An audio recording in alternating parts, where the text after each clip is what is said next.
찬양하겠습니다. 523장 함께 찬양드리겠습니다. 경배와 찬양 523장 내 마음의 주를 향한 사랑이 우리 함께 찬양드리겠습니다.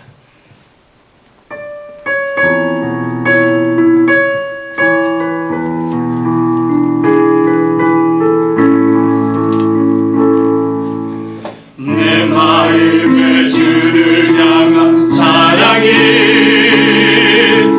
나의 말에 주가 주신 진리로 나의 눈엔 주의 눈물 채워주소서.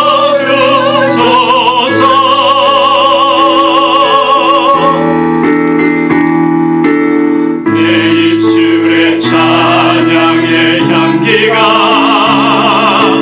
드셔내는 주를 닮은 섬김이 나의 삶의 주의 흔적 남게 하소서.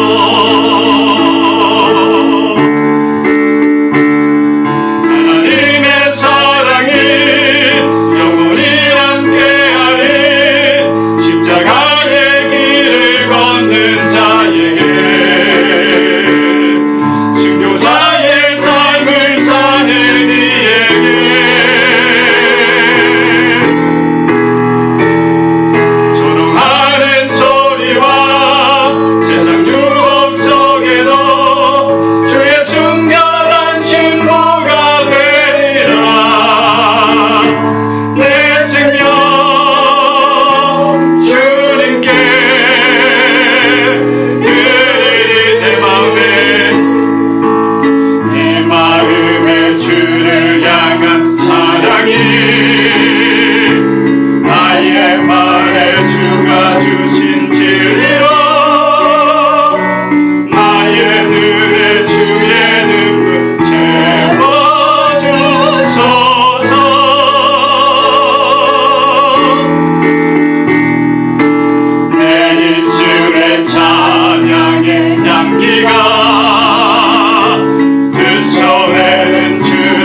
찬송가 191장 함께 찬양드리겠습니다.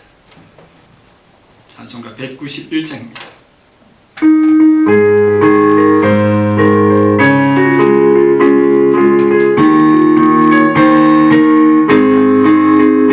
내가 매일 기쁘게 순례 얘기해가며 주의 팔에 나를 안보하리요.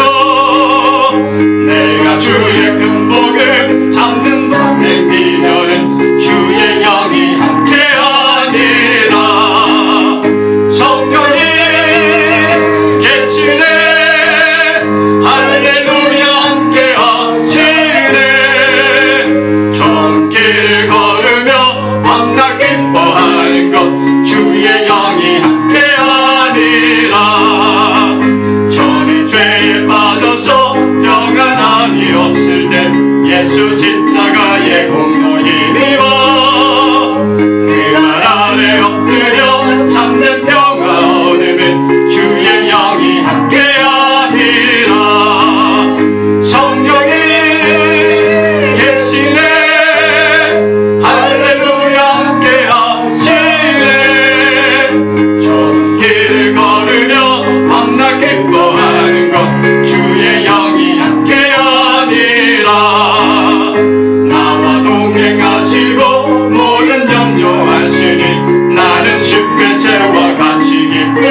찬송가 540장입니다.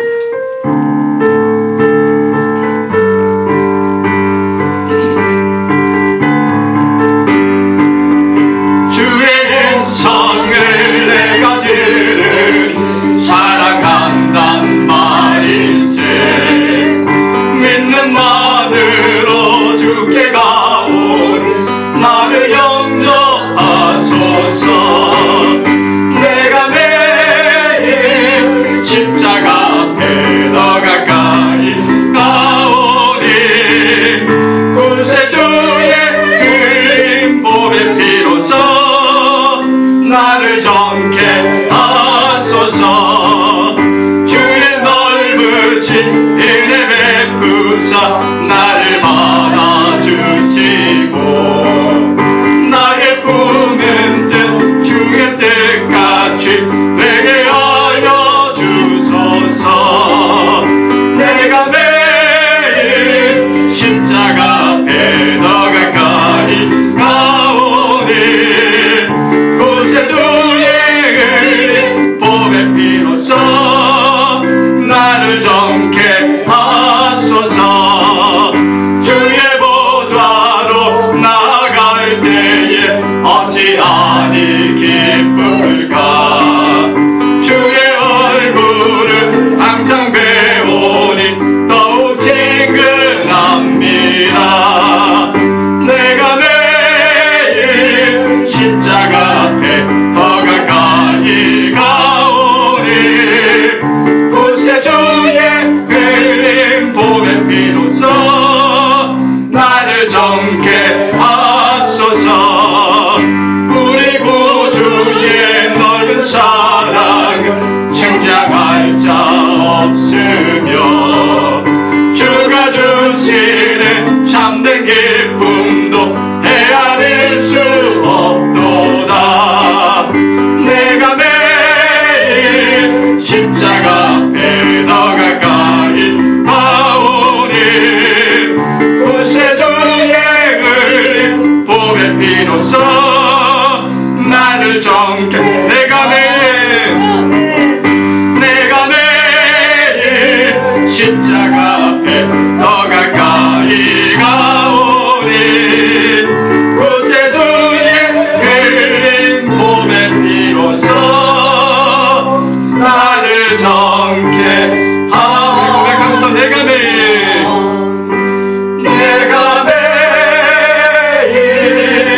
십자가 앞에 더 가까이 가오니 구세주의 흘린 보배 피로써 나를 정케 하오니. 마지막으로 고백합시다. 내가 매일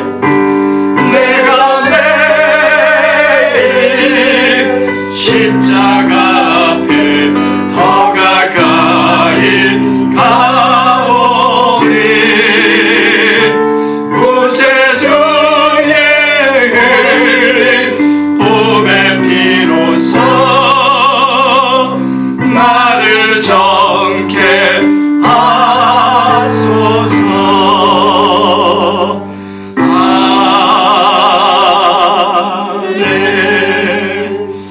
이 시간에 우리 정대련 전도사님 기도해 주시겠습니다.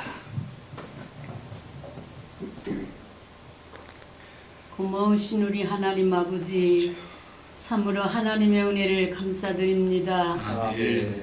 우리를 불쌍히 여기사 소수의 자리가 되지만 우리 하나님께서 먼저 이 자리에 오셔서 우리 예배를 받으시기에 기뻐하신 우리 주님, 참으로 그 은혜에 감사합니다. 아멘. 지나간 모든 세월을 돌아볼 때에 하나님, 우리가 주의 큰 은혜 가운데 살았지만 그때마다 받기만 하고 망각한 자리에 저들이 있었습니다. 주님 용서하여 주시옵소서. 아버지 하나님, 코로나 이 사태로 하나님 전 세계가 이와 같은 자리에 있사오니 주님 불쌍히 여겨 주시옵소서. 아멘. 먼저 믿는 저들을 하나님 용서하여 주시옵소서. 아멘. 주의 보혈로 씻어 주시옵소서. 아멘. 하나님 이 땅을 다 고쳐 주시기를 원합니다. 아멘. 이런 시기에 우리 하나님 앞에 우리 먼저 믿는 자들이 회개하며 주께 나아가기를 원합니다. 주의 성령님, 우리가 깊이 반성하고 깊이 주 앞에 회개하는 귀한 시간이 되게 하여 주시옵소서. 아멘. 대한민국을 위시하여 모든 세계 각 나라의 하나님 이로 인하여 힘들어하는 것들을 주님 용서하여 주시옵소서. 잘못한 것들을 다 용서하여 주시옵소서. 아멘. 아버지 하나님, 부족한 저들이 하나님이요 하나님의 은혜가 어떠한 것을 입술로만 알고 머리로만 알지, 우리 하나님의 크고 놀라운 그 은혜가 하나님 우리 마음 깊숙이 자리 잡지 못했음을 용서하여 주시기를 원합니다. 풍요롭게 아름답게 살아가는 이 모든 것이 날마다 있는 줄 알고 그냥 지내왔습니다. 주님 용서하여 주시기를 원합니다.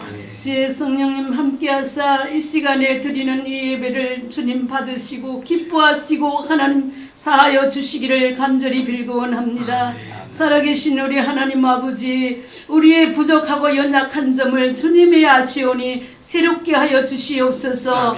날마다 하나님 앞에 믿음으로 나아가게 하시고 우리에게 큰 믿음 주시어서 하나님 앞에서 우리의 사생활이 날마다 더 새로워지도록 은혜 주시기를 원합니다. 우리 환경과 여건들을 하나님 새롭게 하여 주옵소서. 아멘. 하나님 앞에 참으로 더 가까이 가는 귀한 생활이 있도록 은혜 나려 주시기를 간절히 빌고 원합니다. 성령 하나님이여, 이 시간에도 연약한 자들, 또 하나님 영으로 연약하고 육으로 연약하여 힘들어하는 부분들 우리 하나님 아시지요. 그들을 불쌍히 여기시며 한 생명 한 생명 하나님께서 안으시고 품으시고 고쳐주시기를 원합니다. 아멘. 주님, 이 시간에도 하나님의 귀한 말씀을 들고 서신 목사님에게 성령 하나님 함께하여 주시옵소서. 강하고 담대한 능력과 권세를 입혀 주시어서 주의 말씀이 선포될 때마다 우리 마음의 아버지 깊이 박히게 하시고 하나님의 귀한 말씀대로 살아가려고 애쓰고 힘쓰는 모든 산들교회 성도들 다 되게 하여 주시기를 원합니다. 아버지 하나님이여, 산들교회 성도들에게 하나님의 성령이 임하여 주사 100일천을 감당해내는 능력의 종들이 되게 하여 주시옵시고, 하나님 아버지 모두가 이 교회의 주인으로서 한 심령 한 심령이 써가기를 원합니다. 주님이 같이 하여 주시옵소서. 하나님 앞에 어떻게 하면 더 하나님을 기쁘시게 할고 예수는 저들 되게 하여 주시옵소서. 반드시 기도를 들으시는 우리 하나님 아버지, 우리 아버지 앞에 나아가서 감사함으로 날마다 엎드리는 저들 되게 하여 주시기를 원합니다. 코로나 이 문제로 하나님이여 삭거돈해 주시옵시고 아버지 앞에 날마다 자유롭게 예배하는 귀한 시간들을 속히 허락하여 주시옵소서. 감사드리옵고 예수 그리스도 이름으로 기도드리옵나이다. 아멘.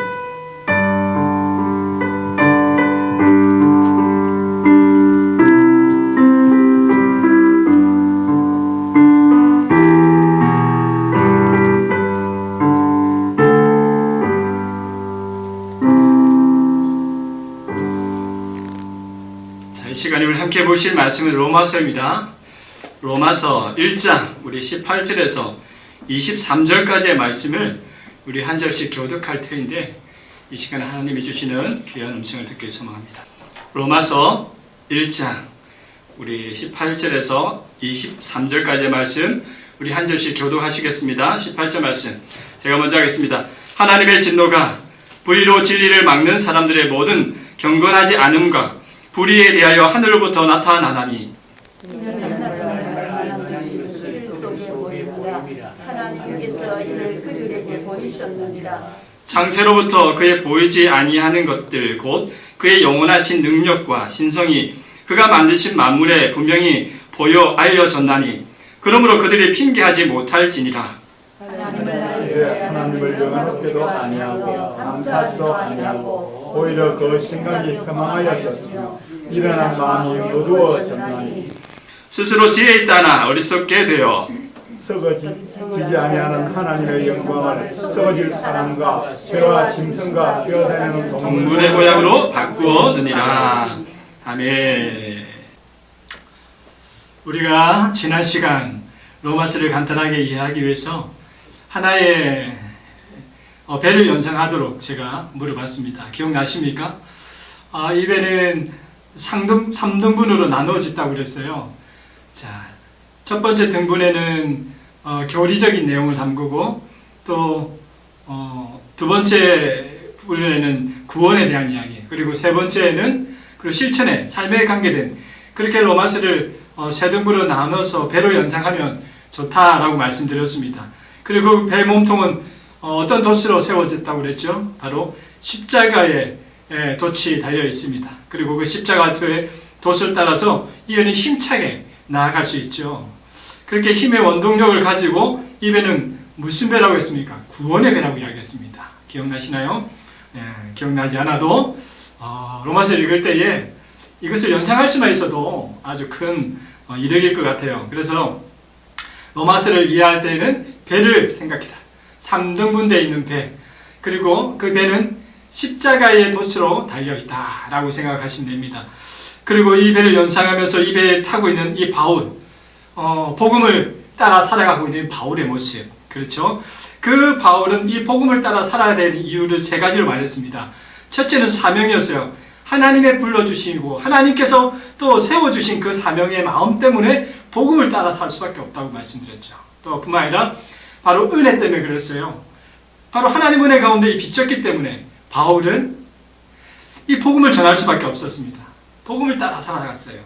그리고 마지막으로 열매 때문에 그래요. 바로 이 복음의 능력을 경험한 바울은 바로 이 복음의 능력을 통하여 나타나는 하나님의 열매를 이 로마 성도들과 함께 나누고 싶었던 겁니다.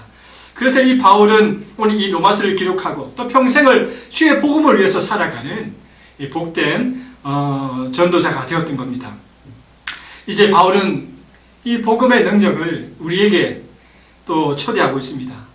로마 교회에게 전하고 싶은 이 복음의 능력 또한 우리에게 바로 초대하고 있다는 거예요. 이 복음의 능력을 경험하기 위해서 오늘 먼저 우리가 해야 될 게 있습니다. 복음의 능력을 경험하기 위해서는 오늘 우리의 실존에 대한, 우리의 존재에 대한 분명한 이해가 필요합니다. 그래서 바울은 먼저 우리를 무엇으로 선포하냐면 바로 죄인이다 라는 것을 말합니다. 바로 이 죄의 깊이를 경험하여야지만이 우리는 복음의 능력을 또한 경험할 수 있습니다. 그래서 바울은요, 이제 앞으로 이 죄에 대한 이야기를 나눌 때인데 이 바울이 말하는 이 죄를 통해서 오늘 우리 안에 우리가 얼마나 이 냄새나고 더럽고 또 추악하고 때로는 그것 때문에 부끄럽고 수치스러운 오늘 우리의 삶을 적나라하게 드러낼 겁니다. 오늘 우리가 그것을 경험할 수 있게 될 수도 있어요. 여러분, 그러나 이것을 경험하여야지만이 오늘 우리는 복음의 능력에 나아갈 수 있습니다. 그래요. 오늘 이 죄에 대한 문제가 오늘 우리에게 어떻게 임하고 있는지, 또 우리의 삶을 어떻게 이끌어가고 있는지, 우리의 삶 안에 이 죄를 통하여서 하나님의 복음의 능력 가운데 오늘도 믿음의 걸음을 걸어가길 소망합니다. 그래서 바울은 첫 번째로 우리를 어떻게 선포하냐면 하나님의 진노에 임해 있다라고 이야기합니다. 여러분, 오늘 본문의 1장 18절의 말씀을 우리 함께 읽겠습니다. 시작. 하나님의 진노가 불의로 진리를 막는 사람들의 모든 경건하지 않음과 불의에 대하여 하늘로부터 나타나나니. 그래요. 오늘 바울은 하나님의 진노가 임했다고 이야기합니다. 어디에 임했다고 합니까? 두 가지의 죄 가운데 임했다고 이야기해요. 18절의 말씀을 다시 한번 살펴보십시오. 어디와 어디에 이 하나님의 그 진노가 임했다고 합니까? 어떤 죄가요? 자, 앞에 보면 불의로 진리를 막는 사람들의 모든 경건하지 않음의 죄에 하나님의 진노가 임했다라는 거예요. 또 두 번째로 어디에 하나님의 진노가 임했습니까? 모든 불의한 곳에 하나님의 진노가 임했다는 거예요. 그래서 오늘 하나님 앞에 진노에 놓여 있는 오늘 우리들, 바로 바울은 바로 그 하나님의 진노 앞에서 이 모든 경건하지 않음 속에서 또한 모든 불의 속에서 살아가는 우리에 대한 삶을 이제 바울은 이야기하고 싶어 합니다. 먼저 이 두 가지를 이야기할 때에 먼저 이 불경, 하나님의 모든 경건하지 않음에 이르는 바로 그 죄에 대하여 먼저 오늘 살펴보려고 합니다. 여러분, 이 모든 경건에 이르지 않는 죄를 짧게 말해서 하나님의 경건성이 없다 하여 불경이라고 말할 수 있습니다. 여러분, 이 불경죄라는 것은 무슨 뜻일까? 참 어렵죠? 오늘 18절에 보면 다시 한 번 더 불의로 진리를 막는 사람들의 모든 경건하지 않음의 죄, 이 불경죄, 모든 경건하지 않음의 죄, 이게 무슨 죄일까? 참 궁금할 수 있습니다. 참 이해되기가 힘들어요. 그런데 이것을 다 영어 버전으로 보면 조금 더 이해하기가 쉽습니다. 이 영어 버전에서 모든 경건하지 않음의 죄를 무엇으로 설명하고 있냐면 godlessness라고 이야기합니다. godlessness. 이게 무슨 뜻이냐? 이 하나님의 God이라는 하나님의 그 단어에 less, 없다라는 단어가 합성되어서 명사와 ness라는 이 단어가 하나 되어 만들어진 단어예요. 그러니까 godlessness를 풀어서 해석하면 그래요. 하나님이 없음. 이것이 죄라는 거예요. 여러분, 바로 바울은 오늘 이 불경죄를 우리에게 어떤 죄로 설명하고 있냐면, 오늘 우리가 살아가면서 삶을 살아가는데 이 불경죄는 바로 우리의 삶자리에 하나님이 없이 살아가는 바로 그 모든 삶의 모습들과 그런 상태에 있는 모든 것들을 바울은 모든 경건하지 않음의 죄, 곧 불경죄라 말하고 있다라는 거예요. 여러분, 왜 하나님은 이 불경죄를 하나님의 진노 아래 두었을까요? 물론 이것이 죄의 결과의 모습이긴 하지만, 그러나 하나님이 진노할 수밖에 없는 이유가 이 안에 숨어져 있습니다. 여러분, 성경에서 하나님의 진노를 받는 이유는 단 한 가지밖에 없습니다. 그게 뭘까요? 하나님의 진노를 받을 수밖에 없는 단 한 가지의 것이 있다는데, 그것이 뭐냐면 바로 죄라는 겁니다. 죄. 성경 안에 죄가 아닌 이유 때문에 하나님의 진노를 받는 경우는 없어요. 하나님이 진노하시고 하나님의 이 불꽃 같은 그런 하나님의 징벌이 임할 때가 언제냐? 바로 죄가 죄라는 것이 그 안에 함께할 때에 그런 하나님의 모든 믿음의 책벌이 일어난다는 겁니다. 여러분, 헬라어 또 이 히브리어, 이 원어 성경을 보면 이 죄라는 단어가 몇 가지가 나오지만, 대표적인 단어가 어떤 단어냐면 헬라어의 이 신약에 나오는 이 하마르티아라는 단어와 또 히브리어에는 아웬이라는 단어가 이 죄라는 그것을 나타내는, 원어에서 나타내는 대표적인 단어입니다. 이 두 단어는 비슷한 의미를 가지고 있어요. 아마르티아라는 이 단어는, 그러니까 궁수가 화살을 시위를 당겨 활을 쐈을 때 그 활이 그 관역으로 정통하게 들어가지 아니하고 벗어나는, 빗나가는 그 상태, 그것이 죄라고 이야기합니다. 이게 헬라어의 하마르티아라는 단어예요. 여기에 히브리어 아웬이라는 단어도 그 비슷한 뜻을 가지고 있습니다. 무슨 뜻인가 하면 이 아웬이라는 뜻은 바로 진리의 길을 걸어가야 되는데 그 길에서 어긋나 있는 상태, 이탈하는 상태가 죄라는 거예요. 그러니까 우리의 인생의 목적이 분명하게 있어요. 우리가 서울을 간다면 서울을 가야 되는 분명한 목적이 있는데 그 서울을 향하지 아니하고 대전이나 대구로 빠져버리는 것, 바로 그것이 이 아웬이 의미하는 죄라는 거예요. 그런데 여기에 한 가지 더 의미가 부여되어집니다. 그것이 무엇이냐면 바로 그 잘못된 이탈과 또 잘못된 그 벗어남의 그것의 안에 바로 의도적인 고의성이 있다는 거예요. 이것이 바로 이 불경죄의 큰 의미가 여기 있습니다. 하나님의 진노를 받을 수밖에 없는 이유가 바로 이 불경죄의 하나님의 진노를 받을 수밖에 없다라는 것, 이유가 바로 여기 있다라는 거예요. 우리가 잘 아는 창세기 3장에 죄의 타락에 대한 이야기를 여러분 많이 들어보셨을 거예요. 주일 학교부터 또 목사님의 설교에 이르기까지 우리는 많이 들어보았을 겁니다. 그때 창세기 3장에 아담과 하와가 하나님 앞에 범죄한 이야기. 여러분, 이것은 단순히 아담과 하와가 하나님이 먹지 말라고 하는 하나의 과수원에 있는 그 실과를 먹느냐 안 먹느냐의 문제가 아니라는 거예요. 바로 여기에는 신학적 깊은 의미가 있습니다. 그 선악을 알게 하는 나무의 의미, 바로 동상 중앙에 있는 그 나무의 의미는 아담과 그 하나님 간의 계약이 연결되어 있는 거예요. 그래서 그냥 단순한 열매 먹는 문제가 아니라 그것을 먹음으로 인하여 하나님과 그 피조물인 아담이 하나님과의 관계가 깨어졌다는 거예요. 또한 어떤 의미가 있냐면, 그리고 우리가 성경의 말씀에 알듯이 결국 하와는 그 사탄, 이 뱀의 유혹을 받아가지고 무엇을 하게 됩니까? 유혹의 마음속에 그런 어떤 탐욕적인 마음을 하와는 가지게 되었다는 거예요. 결국에는 그 하나님께서 먹지 말라고 했던 그 선악을 알게 하는 나무를 먹는 것, 그것은 무엇을 나타냅니까?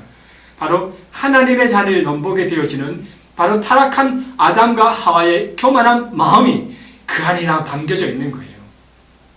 이것은 무엇을 말합니까? 바로 그들이 하나님 앞에 선악과를 먹게 되어지는 바로 그 죄의 모습 아래서 그들은 의도성을 가지고 그 죄의 탐욕을 취했다라는 거예요. 바로 이것이 불경죄의 모습이라는 겁니다. 이래하여 그들은 에덴 동산에서 쫓겨난 거예요. 땅은 저주받았고 그 저주받은 땅은 인간이 아무리 땀을 흘려도 원하는 만큼 주지 않고, 여자는 고통 없이 아이를 낳을 수 없는 그런 인생을 살게 되었고, 뿐만 아니라 이 수고하는 인생은 결국 하나님 말씀처럼 결국엔 죽을 수밖에 없었고, 또 마지막에는 그 인생이 죄 앞에서 하나님의 심판 아래 놓여있는 그런 인생이 되었다는 거예요. 그래서 이 불경죄는 하나님의 진노를 사게 됩니다.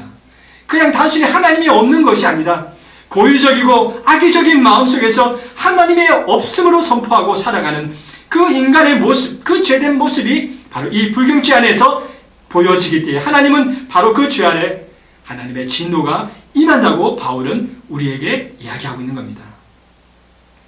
그래서 여러분, 우리는 이 불경죄 안에 살아가는 오늘 우리는요, 하나님 앞에서 어떤 삶도 핑계할 수 없습니다. 왠지 아십니까?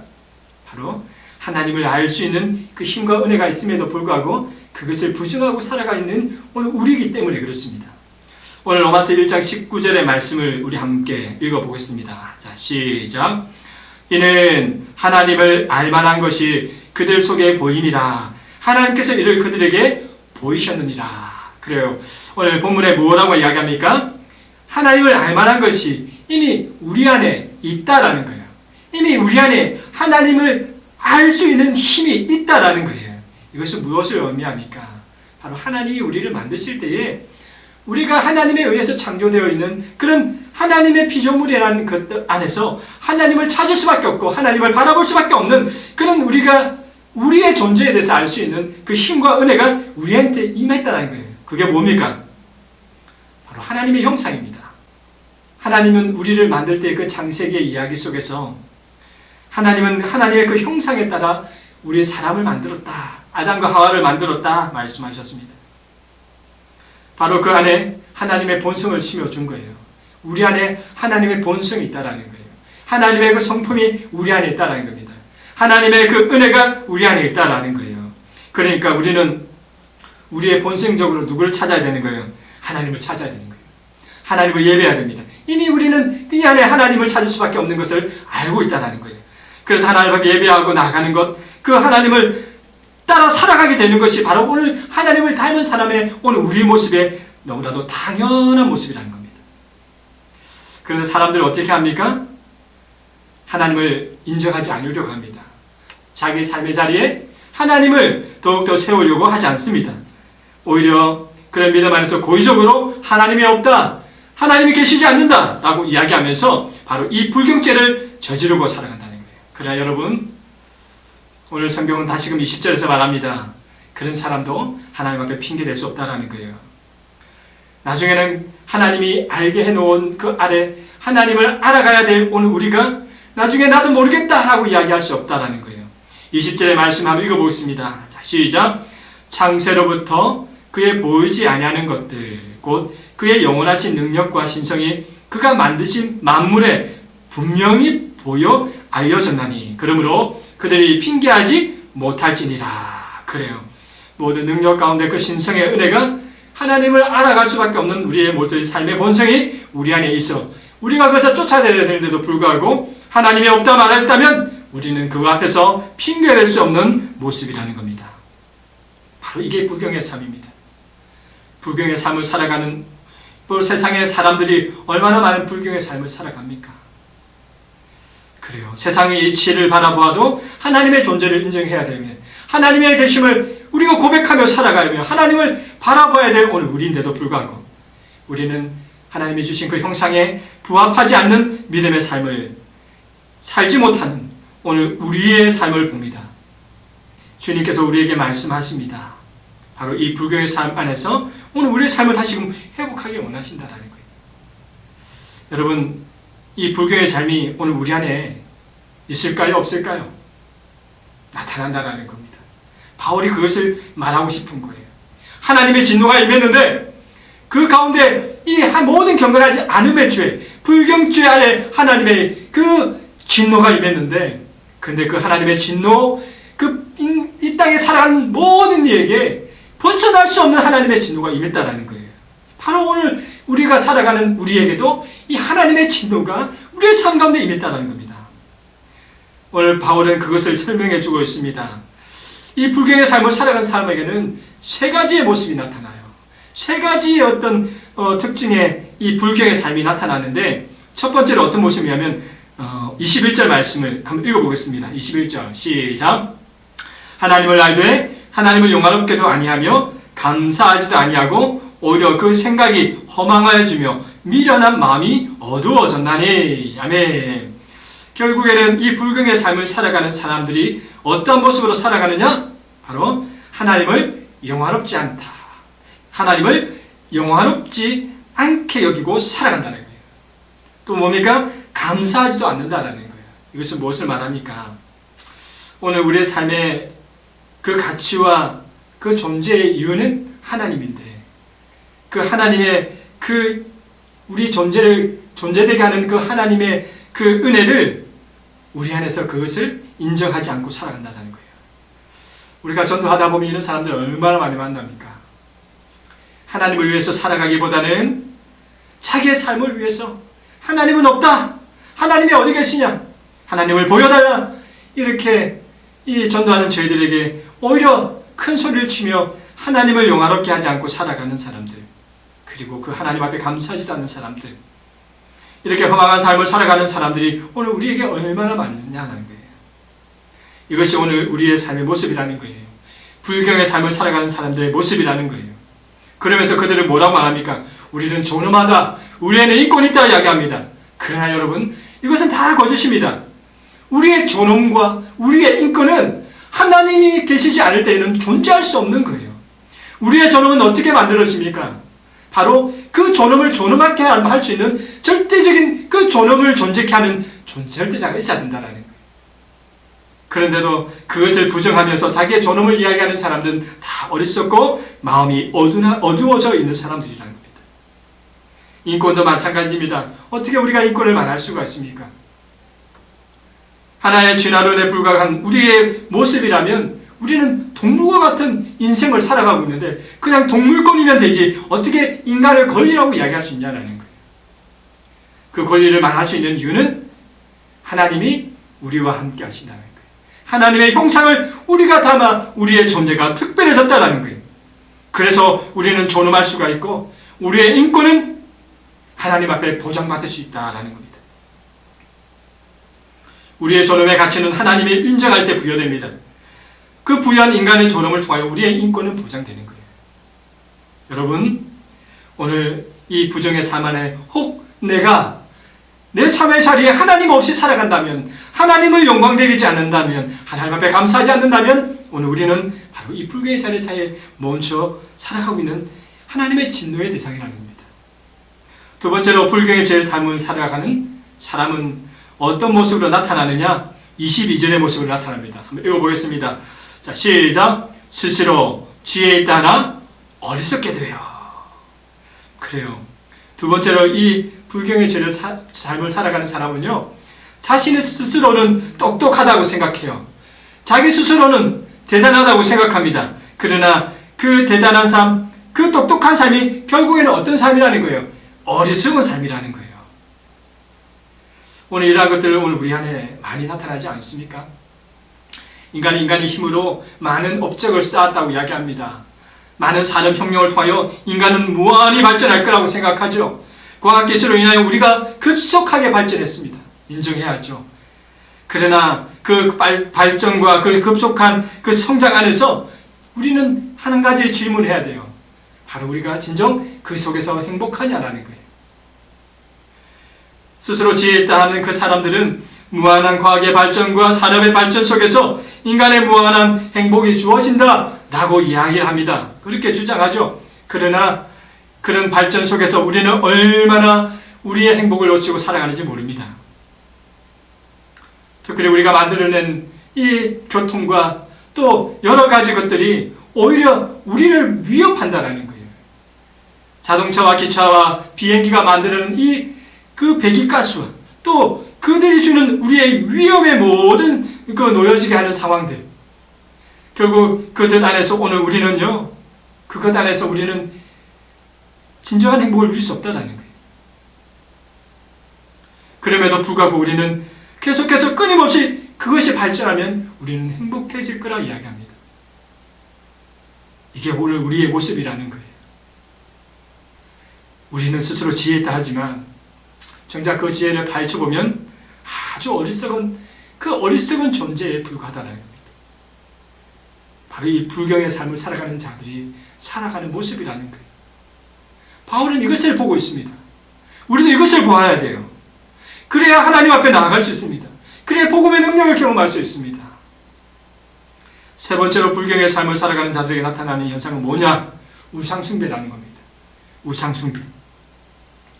오늘 로마서 1장 23절의 말씀을 함께 읽어보겠습니다. 시작. 썩어지지 아니하는 하나님의 영광을 썩어질 사람과 새와 짐승과 기어다니는 동물 모양의 우상으로 바꾸었느니라. 그래요. 하나님이 없다. 하나님이 계시지 않는다. 라고 선포하면서 살아가는 이 모든 경건하지 않음에 이르는 불경죄는요, 결국에는 바로 그 사람 앞에서 하나님을 섬기는 게 아니라 하나님이 아닌 다른 것을 섬기며 만족하며 살아간다는 거예요. 왜 그렇습니까? 바로 하나님을 섬겨야 될 오늘 우리 본성이 죄로 인하여 왜곡되어 나타나는 현상입니다. 하나님이 아닌 것에 하나님인 것처럼 우리가 그것을 의지하고 살아간다라는 거예요. 바로 죄가 우리를 그렇게 만들어버립니다. 그러면서 그 우상숭배 안에서 우리는 뭘 누립니까? 우리의 욕심을 채우는 거예요. 때로는 우리의 필요에 따라 우리의 현실에 필요한 것들을 따라 우상숭배를 합니다. 이것을 섬겼다가 저것을 섬겼다가 그렇게 마구 섬기는 거예요. 이런 오늘 우리의 삶을 바울은 고발합니다. 여러분, 오늘 이 시간에 주는 이 바울, 이 하나님의 진노 앞에 놓여있는 오늘 우리 자신들, 우리가 이 스스로의 모습 속에서 하나님의 진노 아래 우리의 모습을 한번 돌아볼 수 있기를 소망합니다. 바로 그것 안에 오늘 우리 안에 있는 이 죄가 우리가 발견되지 않는다면 우리는 이 바울이 발견하는 하나님의 복음의 능력에 이룰 수 없기에 오늘도 이 말씀 안에서 주님을 바라보는 사랑하는 산돌교회 성도님 여러분, 오늘 우리 삶 자리에서 나는 얼마나 하나님 없는 삶을 살고 있지 않는지를 돌아보기 원합니다. 그렇게 하면서 우리의 이 불경한 죄들을 버려버리고 더욱더 하나님 말씀 안에서 주님이 원하시는 하나님을 인정하며 하나님을 예배하며 하나님을 붙들며 동행할 수 있는 은혜의 삶을 살아가는 오늘 사랑하는 산돌교의 모든 성도님 되기를 간절히 축복드립니다. 기도하겠습니다. 하나님 감사합니다.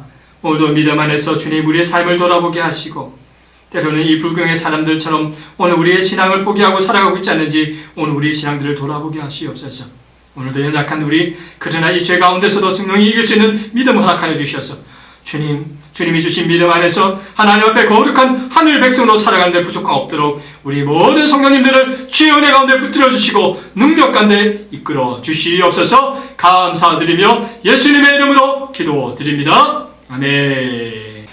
자, 이 시간 우리 찬양 268장 함께 찬양.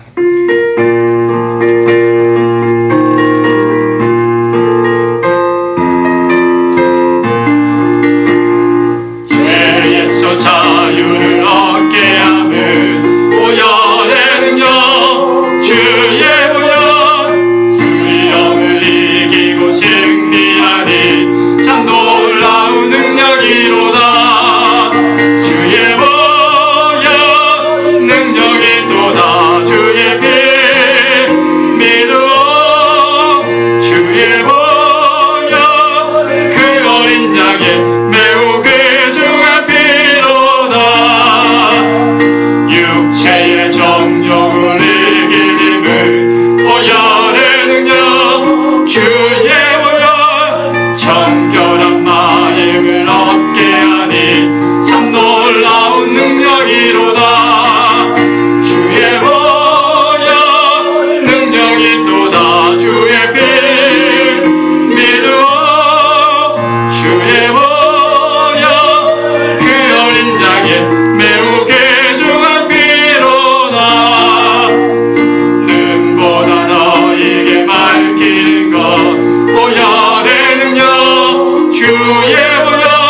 이제는 우리 주 예수 그리스도의 은혜와 하나님의 사랑과 성령님의 교통하심이 오늘도 믿음 안에서 우리의 자신들을 돌아보면 죄밖에 없는 이 인생의 길 가운데 하나님의 십자가의 사랑과 그 놀라운 복음의 능력 안에서 다시 일어나길 원하는 우리 사랑하는 산돌교회 우리 모든 지체들의 머리 위에와 또 코로나를 위하여 지쳐서 넘어지며 눈물 흘리고 있는 안타까운 저 인생의 불쌍한 영혼들, 아버지 그들 머리 위에 지금부터 영원까지 함께 하시기를 간절히 축원하옵나이다. 아멘.